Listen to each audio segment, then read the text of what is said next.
السلام عليكم ورحمة الله. الحمد لله رب العالمين والعاقبة للمتقين والصلاة والسلام على رسوله محمد وآله وأصحابه أجمعين أما بعد. সকল প্রশংসা বিশ্বজাহানের প্রতিপালক আল্লাহর জন্য দরুদ ও সালাম বর্ষিত হোক রাসূল সাল্লাল্লাহু আলাইহি ওয়াসাল্লামের প্রতি সাল্লাল্লাহু আলাইহি ওয়াসাল্লাম। কিয়ামতের দিন হাসরের ময়দানে আল্লাহ তাআলা মানুষের পাপ পুণ্য হিসাবের জন্য মিজান বা দাঁড়িপাল্লা মাপক যন্ত্র স্থাপন করবেন। সেই দিন মুসলমানদের নেকি এবং গুনাহ ওজন করা হবে, কিন্তু যারা মুশরিক, যারা হিন্দু, যারা ইহুদি, যারা খ্রিস্টান, যারা বৌদ্ধ, যারা মেথর, যারা ত্রিপুরা, যারা সাঁওতাল, এক কথায় অন্য ধর্ম অবলম্বী, মুসলিম নয় অমুসলিম যারা, তাদের কিন্তু কোনো নেকি নেই এবং তাদের কোনো কিছুই পরিমাপ যন্ত্র মিজানে বা দাঁড়িপাল্লায় ওজন করা হবে না। কেন? তাদের কোনো নেকি নেই এবং তাদের কোনো ঈমান নেই। ঈমান না থাকার কারণে তাদের কোনো নেকি নেই।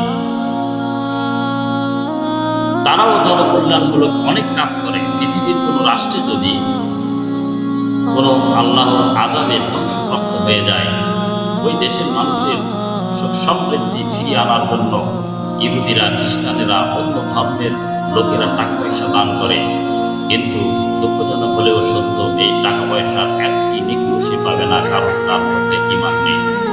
তাহলে যারা মুসলমান তাদেরই কিন্তু হাসরের ময়দানে মিজানের পাল্লায় নেকি এবং গুনাহ পরিমাপ করা হবে। সেদিন আল্লাহ তাআলা কারো প্রতি অবিচার করবেন না।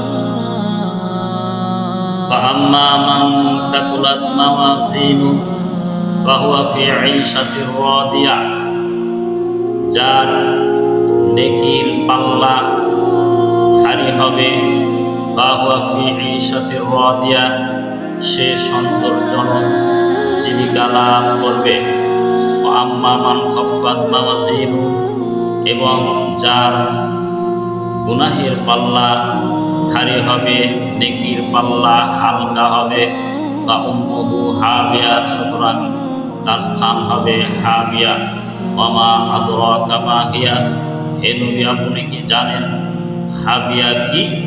নারুন হামিয়া, তা হচ্ছে উত্তপ্ত জ্বলন্ত আগুন। কিয়ামতের দিন হাসরের ময়দানে মিজানের পাল্লা যার ভারী হবে, নেকির পাল্লা যার ভারী হবে, তার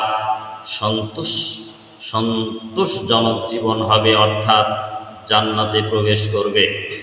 আর যার নেকির পাল্লা হালকা হবে, গুনাহের পাল্লা ভারী হবে, সে জাহান্নামে প্রবেশ করবে।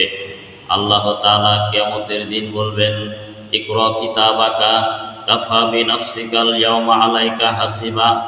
আজ তুমি তোমার আমলনামা পাঠ করো, তুমি নিজেই তোমার হিসাব গ্রহণকারী রূপে যথেষ্ট হইবে। আজকে তুমি যা করেছ সেগুলো পুঙ্খানুপুঙ্খ রূপে তোমার কাছে পেশ করা হবে। আল্লাহ তাআলা আরেকটি আয়াতে বলেন, ওয়াউদিয়াল কিতাবু ফাতারাল মুজরিমিনা মুশফিকিনা মিম্মা ফি।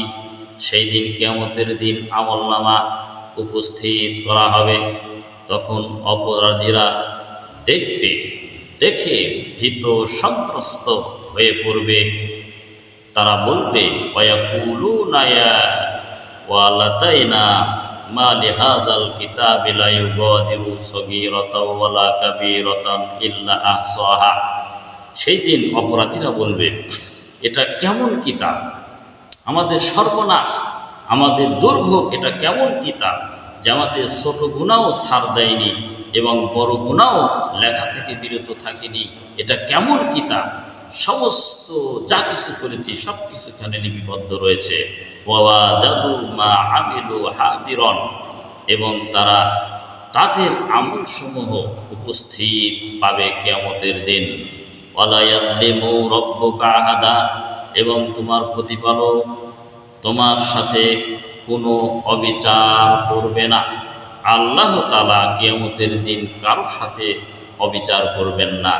সেদিন আমরা আমলনামা দেখে বলবো যে ছোট গুনাহও ছেড়ে দেয়নি, বড় গুনাহও ছেড়ে দেয়নি, এটা কেমন কিতাব।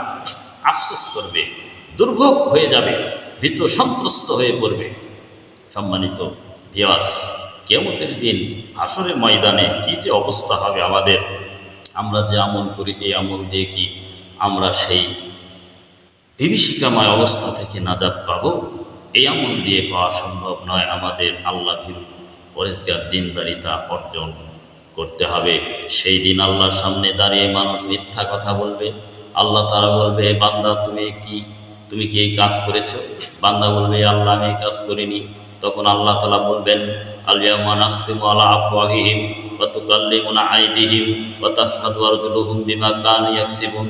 সেই দিন কিয়ামতের দিন মানুষের মুখ বন্ধ করে দেওয়া হবে, হাত আল্লাহর সাথে কথা বলবে এবং পা-সমূহ তাদের বিরুদ্ধে সাক্ষী প্রদান করবে। ওয়াজুলুদুহুম, তাদের চামড়া পর্যন্ত সাক্ষী প্রদান করবে কিয়ামতের দিন। তাহলে কিয়ামতের দিন কত বড় কঠিন বিচারের সম্মুখীন আমাদের হতে হবে। সেই বিচারকে সামনে রেখে আমাদের পথ চলা তৈরি করতে হবে। দুনিয়াতেই ঈমান আমল আকীদা পোষণ করতে হবে। সঠিক ঈমান আমল আকীদা পোষণের মাধ্যমেই আমরা পরকালে নাজাত পাব। নসেব নাজাত পাওয়ার কোনো পথ এবং পন্থা নেই।